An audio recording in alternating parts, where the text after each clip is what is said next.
Narito na naman tayo para sa isang napaka-sweet at nakakakilig na love story nila Kalingap Edu at Ate Viancy. Ulat mo ay aking makilala. Para sa pagpapatuloy ng ating love story ay dumayo ang buong Kalingap team sa bahay nila Ate Viancy. Kahit na medyo umuulan pa at katatapos nga lang ng bagyo ay talagang napasugod pa rin sila doon para lamang bisitahin si Ate Viancy at ibigay ang mga pinapabigay sa kanya ng mga sponsors. Nang magkita nga si Ate Viancy at Kalingap Edu ay kitang-kita na sobrang saya talaga nila.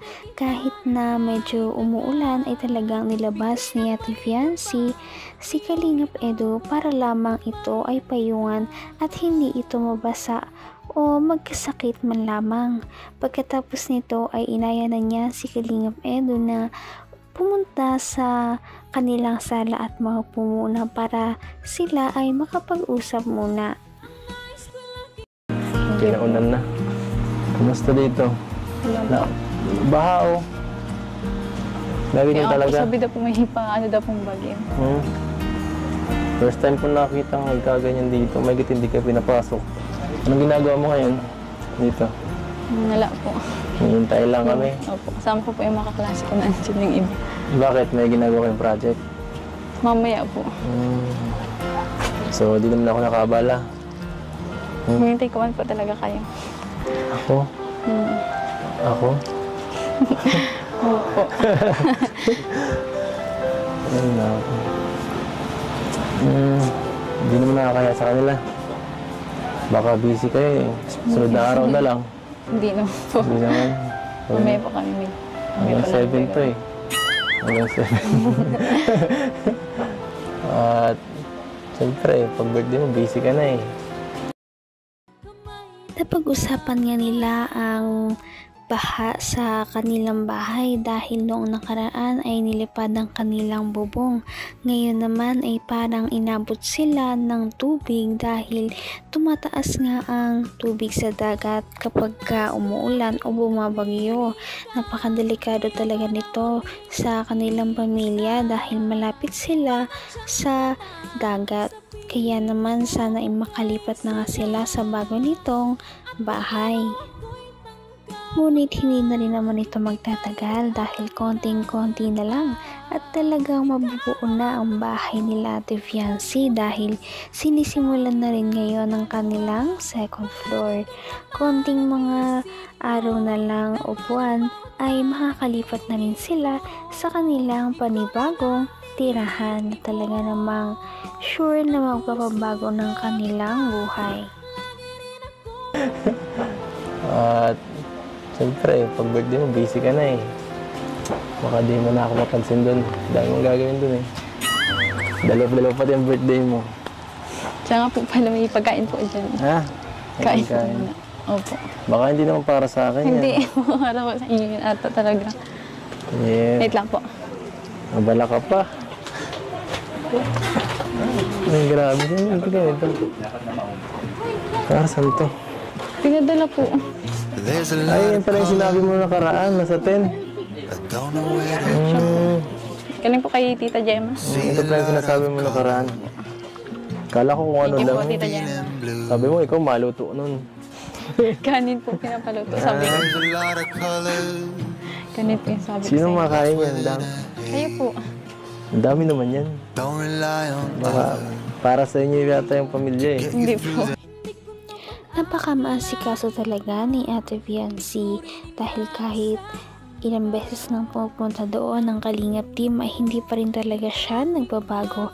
Talagang inaasikaso niya ang kanyang mga bisita para hindi ito magutom, mainitan at mapagod. Kaya naman nakakatuwa dahil inalok ni Ate Viancy ng pagkain si Kalingap Edu dahil alam niya na sobrang napagod ito sa kanilang pag-i-scout. Kaya makikita natin na para talaga siyang girlfriend material para kay Kalingap Edu. Ganun pa man, ay inalok din niya ang ibang part ng Kalingap team para din naman kumain dahil sigurado na gutom na sila dahil bago pa sila pumunta doon kila Ate Fiancy ay nauna muna silang pumunta sa bahay na pinapagawa para kay Ate Fiancy. Ito muna tayo. Kumusta naman kayo dito? Oh, Okay lang po. okay ka lang?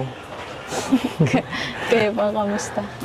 Wala naman, dati lang. Ito, busy sa ano mo. Sa birthday mo. Daming... Busy. Oo, busy naman talaga eh. Ano pong ginagawa niyo? Sasayaw. Sasaya. Sasayaw. Hindi mo napanood, no? Naghahanda namin yun. Pinaghahandaan ko pala. Bakit? Di ka naniniwala? Panoorin mo kaya.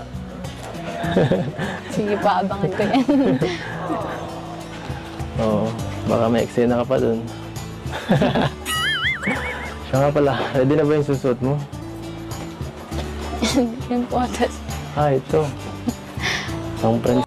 Nakakatuwa naman dahil kahit matagal pa ang birthday ni Ate Fiancy at hindi pa noong mismong araw na yon ay nagpadala sa kanya ang kanyang sponsor ng maraming pagkain.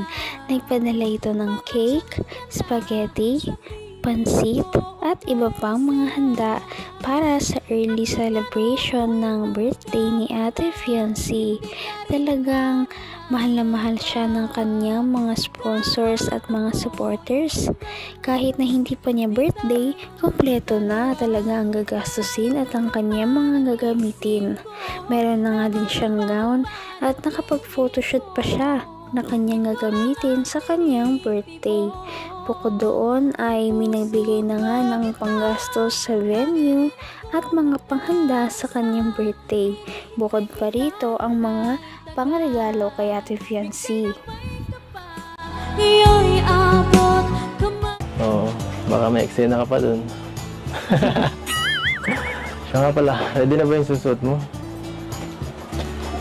yun po, tas Ito. Isang prinsesa. kaya nga pa eh. Prinsesa. Para sa isang prinsesa. Grabe. Para ka na magde-debut. Kaya nga po. Hindi ko na ma-imagine, lalo na pag 18 ka. Ano pa kaya? Wala na po. Yun na daw po yun. Yan na yun? Opo. Kung yan na yun, edi ibig sabihin 18 ka na ngayon. Edi okay ka na. Okay ka na. Okay ka na. Pwede ka nang mag-ano. So, Pwede ka nang manang sa buhay. Bagay-bagay. Pwede ka nang magsarili. Pwede ka nang mag-shota, ligaw, ganyan. Ano? At kung ano ako'y tanggap mo na, hindi ka rin nag-aalilangan. Biniro pa nga ni Kalingap Edu si Ate Fiancy dahil sinabi niya na 70 na daw siya sa kanyang darating na birthday. Konting-konti na lang ay mag-18 na rin daw siya. Baka pwede na. Pwede na maging sila o pwede na siyang maligaw kay Ate Fiancy. Lahat nga naman talaga tayo ay naghihintay at nag-aabang na dumating ang araw na yon. Dahil alam naman natin na mutual na rin naman ang kanilang feelings para sa isa't isa. Inaantay na lamang ang tamang panahon at oras para sila ay talaga namang magkatuluyan na at malaman kung magkakatuluyan ba talaga silang dalawa. Sa susunod nating upload ay habangan natin ang kanyang birthday. Ngayon'y abot. Kaya naman, sana ipatuloy natin silang suportahan at mahalin si Fiancy, si Kalingap Edu at ang Kalingap team. Yun lamang at maraming salamat sa panonood. Abangan natin kung magkakatuluyan ba talaga si Kalingap Edu at Fiancy. Hanggang sa muli. Bye! Ngayon'y abot